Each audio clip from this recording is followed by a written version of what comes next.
Hola, hola. Bienvenidos a este espacio de aprendizaje, reflexión y crecimiento profesional. Somos estudiantes de la Universidad Estatal de Milagro, UNEMI, con la asignatura Enseñanza y Aprendizaje de la Comunicación, dirigido por la distinguida magíster Alexandra Paola Álvarez Santos. Pertenecemos al grupo número 4 con el tema general La comunicación humana, clave de aprendizaje y la convivencia. Bienvenidos a nuestra exposición. Saludos cordiales, distinguida magíster Alexandra Paola Álvarez Santos. Mi nombre es Edith Mariana Ortiz Jaramillo. Mi tema a conocer es una introducción sobre las unidades número 1, 2, 3 y 4. Buenas noches a todos. Les saluda Heroína Monserrate Parragalema. Reciba una cálida bienvenida a nuestra exposición. Mis temas a exponer son la comunicación y la introducción a la comunicación humana de la unidad número 1. Saludos cordiales, estimada máster y compañeras. Mi nombre es Lorena Tomala. Mi tema a exposición es sobre la unidad número 2, que tiene como tema tratar el arte de oír, hablar y escuchar. Gracias. Muy buenos días, reciban la más grata bienvenida a nuestra exposición. Les saluda Karen Estefanía Vicuña Espinosa. Los temas que yo voy a tratar son el texto y discurso y los tipos de expresión de la unidad 3. Saludos cordiales, mis compañeros. Mi nombre es Catherine Ruiz Palma y tengo como tema de exposición proceso de la escritura y lectura científica. Hoy quiero invitarlos a pensar en algo que usamos todos los días casi sin darnos cuenta, pero que tiene un poder inmenso en el aula y en nuestra vida, la comunicación humana. En este momento les daré una breve introducción sobre las unidades número 1, 2, 3 y 4, el cual nos dice que la comunicación no es solo hablar o escribir correctamente, es el arte de conectarse con el otro, de transmitir ideas, emociones y conocimiento de una manera clara, respetuosa y significativa. En el caso de la educación inicial, en donde trabajamos con niños pequeños que apenas están desarrollando su lenguaje y sus emociones, comunicarse bien es fundamental para enseñar bien. Pensemos en lo siguiente. ¿De qué sirve tener una clase perfectamente planificada si no logramos que los niños nos comprendan, se sientan escuchados o motivados a participar? ¿Y cuántas veces una mirada, un gesto, un tono de voz ha calmado una rabieta, ha evitado una pelea o ha hecho que un niño se sienta valorado? Como ejemplo práctico tenemos, imagina a una docente que entra al aula con prisa y dice, vamos, saquen sus cuadernos que hoy toca actividad de escritura. La mayoría de los niños se desmotivarán, algunos se frustrarán y otros se distraerán. Ahora, imagina a una docente que entra y dice con entusiasmo, hola mis campeones, hoy vamos a contar historias con dibujos y palabras. ¿Quién quiere empezar a crear? La diferencia, la segunda docente. ¿Por qué? Comunica con intención, emoción y conexión. No solo informa, sino que invita, motiva y crea un ambiente positivo dentro del aula de educación inicial. En esta exposición, mis compañeras y yo hablaremos sobre cómo funciona la comunicación, sus elementos, los diferentes tipos, la verbal y la no verbal, y las barreras que pueden interrumpirla. Pero lo más importante es que vamos a ver cómo todo esto se aplica en la práctica docente, con ejemplos reales que vivimos a diario dentro del aula. Veremos también cómo influye el tono de voz, la postura, la mirada y hasta el silencio. ¿Por qué? Porque en educación inicial todo se comunica, incluso cuando no decimos nada. Nuestro cuerpo, nuestra actitud y nuestro entorno están enviando mensajes. Un ejemplo en la praxis sería, un niño dice, profe, mi dibujo es feo. Podríamos simplemente decir, no digas eso, está bonito. Pero una respuesta comunicativa y afectiva sería la siguiente. ¿Qué parte no te gusta? A mí me encanta cómo usaste el color. ¿Quieres que lo veamos juntos para mejorarlo? Ese pequeño cambio en el lenguaje crea un espacio seguro en donde el niño se siente valorado, acompañado y motivado a seguir aprendiendo. La comunicación, entonces, no es solo una herramienta más del docente, sino es la base de todo proceso educativo, desde cómo darnos una introducción hasta cómo corregirnos un error. o celebremos un logro, estamos constantemente comunicándonos en algo. Y si aprendemos a hacernos con conciencia, respeto y empatía, nuestra enseñanza se vuelve más efectiva, humana y transformadora. Así que si eres docente, estudiante de educación o simplemente quieres mejorar tu forma de comunicarte con los demás, este tema es para ti.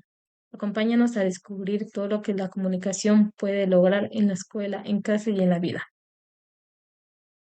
Introducción a la comunicación. La comunicación. La comunicación es el acto de transmitir un mensaje desde el emisor hasta el receptor a través de un canal determinado, utilizando un código que ambos entiendan.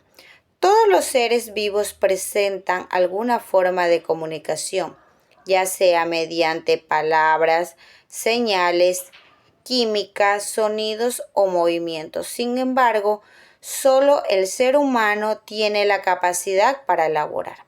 Sabemos que existen varios y diferentes elementos que componen el proceso de la comunicación, sin los cuales la comunicación no existiría. Vamos a realizar un listado de los elementos de la comunicación, que son los siguientes: emisor, receptor, mensaje, canal, ruido, código y retroalimentación y contexto. Ahora vamos a analizar la lista para comprender qué son los elementos de la comunicación. Emisor es quien transmite el mensaje. Receptor es quien recibe el mensaje.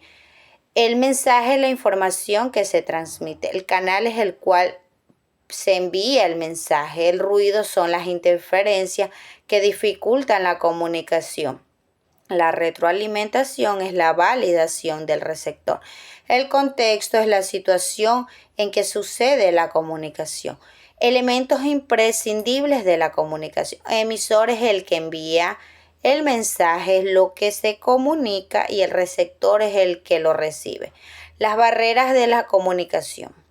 Las barreras de la comunicación son obstáculos que se interponen entre emisor y receptores, dificultando la comunicación o dificultando o distorsionando un mensaje.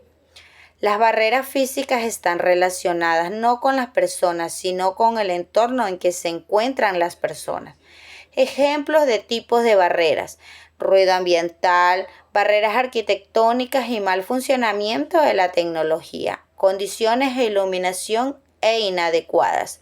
Las barreras fisiológicas son defectos fisiológicos que componen o pueden ser desde nacimiento o por enfermedades adquiridas. Ejemplo: discapacidad visual, problemas del habla y falta de memoria y problemas auditivos. Las barreras semánticas se refieren al significado de las palabras cuando el emisor o como el receptor tiene diferentes conceptualizaciones sobre un mensaje y dificulta el entendimiento de otra persona. Ejemplo: al hablar no utilizamos un término que corresponde, se produce una barrera semántica. Las barreras fisiológicas tienen que ver con situaciones fisiológicas del emisor o el receptor que condiciona por su estado emocional o su personalidad, lo que predisponen de algún modo a alguna forma de comunicación determinada. Ejemplos: timidez, formular instrucciones y mostrar preocupación por los problemas personales. Las barreras socioculturales son diferentes contextos en que se desenvuelve el emisor y el receptor, como la religión, la economía, la lengua, las costumbres y la ubicación geográfica. Gracias. Comunicación verbal y no verbal. La comunicación puede ser verbal y no verbal. En la comunicación verbal, el sujeto tiene la capacidad de utilizar palabras mediante la voz y con ellas expresar lo que se siente o se piensa. La comunicación verbal puede referirse de dos formas: una oral, a través de signos expresados y palabras habladas o escritas, y otra por medio de representación gráficas del signo. Sin embargo, existen otras formas de comunicación oralmente, como son los gritos, silbidos, lloros y sonrisas. La comunicación no verbal es la comunicación que se refiere a todas aquellas señas o señales relacionadas con la situación de comunicación, que no son palabras escritas u orales. Este tipo de comunicación no verbal se realiza a través de muchos signos que son imágenes visuales, auditivas y olfativas, sonidos, gestos y movimientos corporales. La comunicación y su lenguaje científico. La comunicación es uno de los pilares elementales en el proceso de la sociedad, con su principal función en la educación. Es la que ha permitido el avance no solo de una persona como individuo, sino el desarrollo de muchas herramientas que se han facilitado ir ampliando su potestad en los distintos contextos que se desenvuelve el ser humano. Como mencionamos, la divulgación de la ciencia se efectúa mediante diversas plataformas de comunicación, algunas que son conocidas. El Internet es el canal de difusión más amplio que existe ahorita en la actualidad. Libros, revistas, estos medios de comunicación siguen siendo de gran relevancia para la comunicación científica y en especial universitarios y personas interesadas en la tecnología.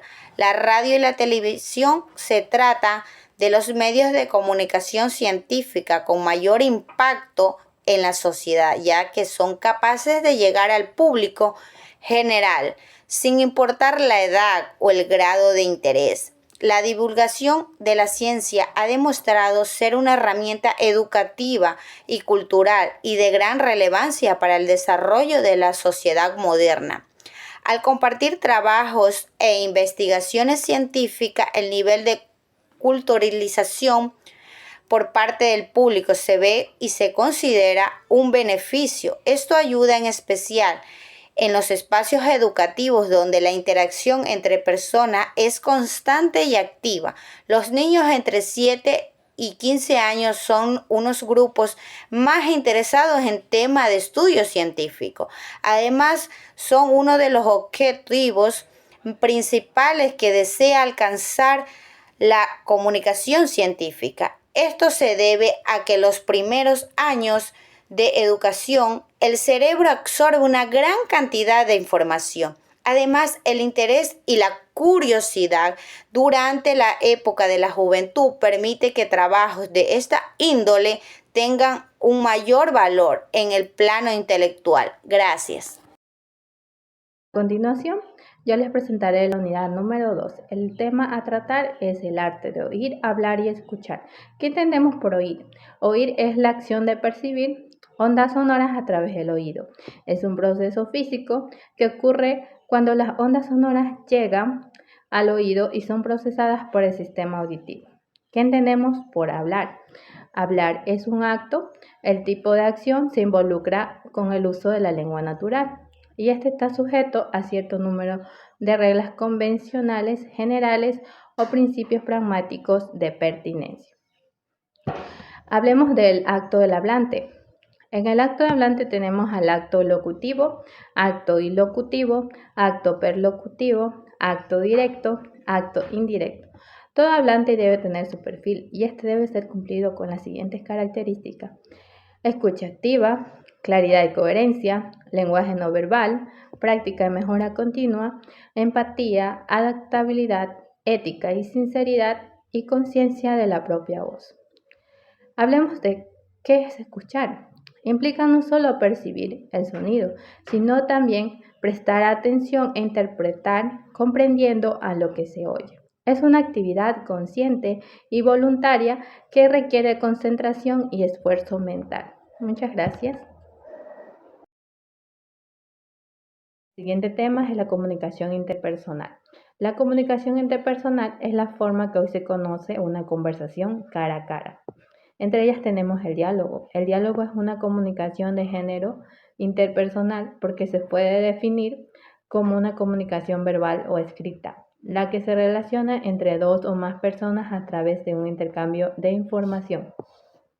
La entrevista. La entrevista es un diálogo que se establece entre dos o más personas prestada en un acto el cual existen preguntas y respuestas. La oratoria es el género de la comunicación más original y espontáneo en el ser humano. El discurso es la narración oral premeditada y expresada en actos solemnes. Características del discurso. El discurso debe ser preciso, verificable, especializado, original, estructurado, atractivo, multicontenido, multiplataforma. También le puedo hablar sobre los tipos de discursos que existen. Existen discursos narrativos, discurso expositivo, discurso argumentativo, discurso informativo, discurso publicitario y discurso político. Es todo lo que puedo dar la información sobre la unidad número 2. Muchas gracias por su atención. Tipos de expresión. Como tipos de expresión tendríamos la voz, la postura y la mirada. La voz es la que expresa sobre el estado de ánimo o sobre las intenciones que se quiere comunicar.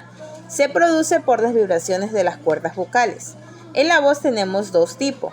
Voz de tono bajo o grave, que sirve para dar autoridad, es más de poder, se debe a unas cuerdas vocales más largas.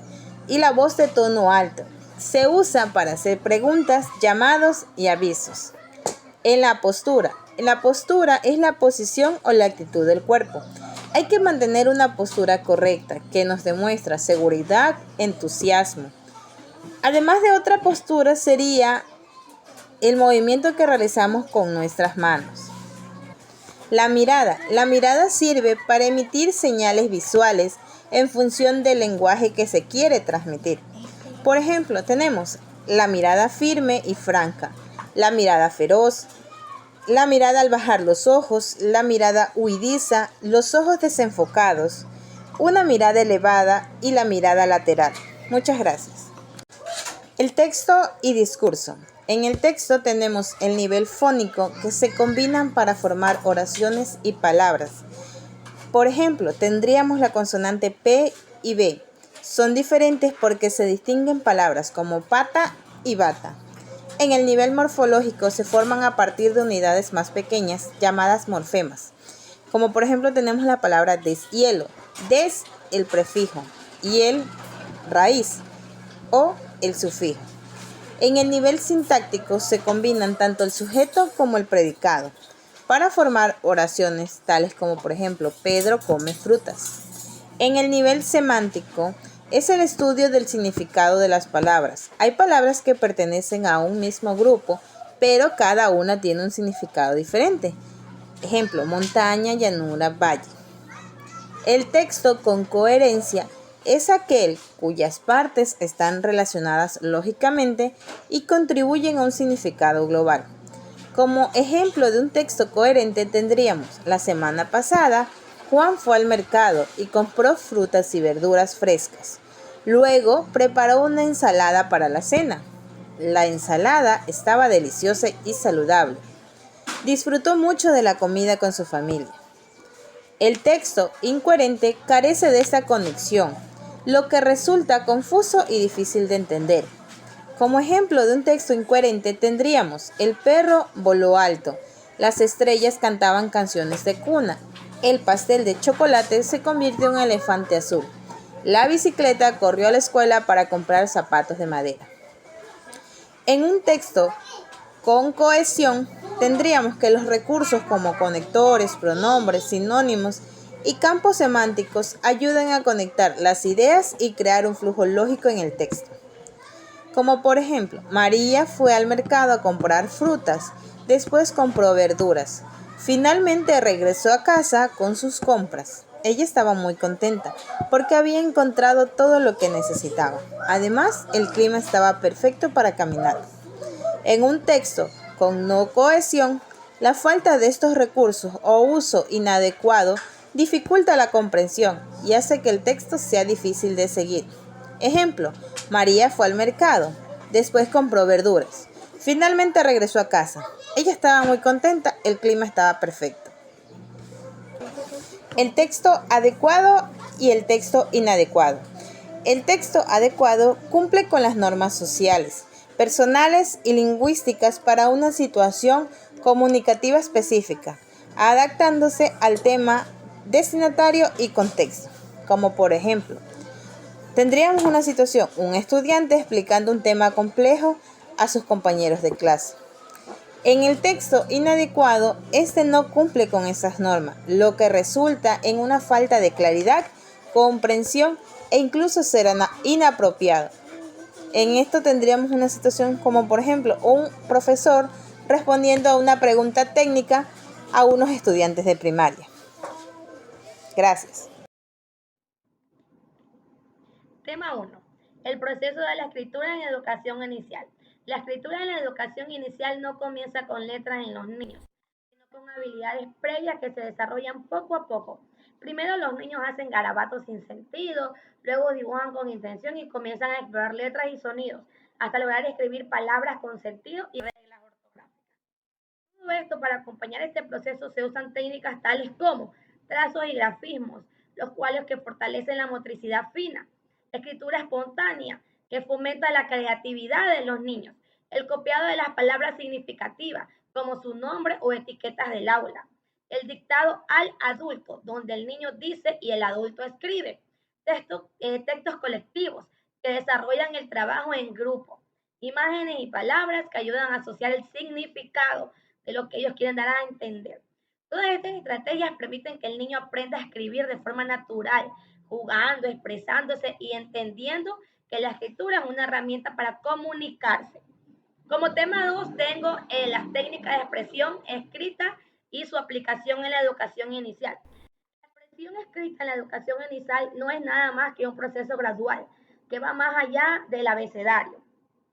Los niños construyen su conocimiento sobre la escritura a través de hipótesis, ensayos y errores. Para eso se requiere una enseñanza constructivista, significativa y adaptada a su desarrollo. Desde la neurociencia, escribir implica también lenguaje oral, motricidad fina, percepción visual y memoria de trabajo. El grafismo y trazos libres, todo esto preparan la coordinación motora. El dictado al adulto que conecta lo oral con lo escrito. Escritura espontánea que promueve la autonomía. Copiado de palabras que mejora la memoria visual. Textos colectivos que fomentan el trabajo en grupo y la planificación.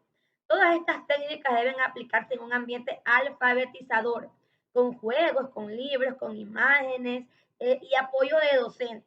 Así la lectura y la escritura desarrollan juntas la forma lúdica, funcional y significativa. Muchas gracias. Como futuras docentes, dominar la comunicación nos permitirá enseñar con claridad, escuchar con empatía y construir vínculos significativos con nuestros estudiantes. Aprender sobre los elementos del lenguaje oral y escrito, la expresión corporal y las técnicas discursivas nos prepara para enfrentar diferentes contextos educativos con seguridad y eficacia. La comunicación no es solo una herramienta pedagógica, es el puente que une el conocimiento con el corazón con nuestros niños.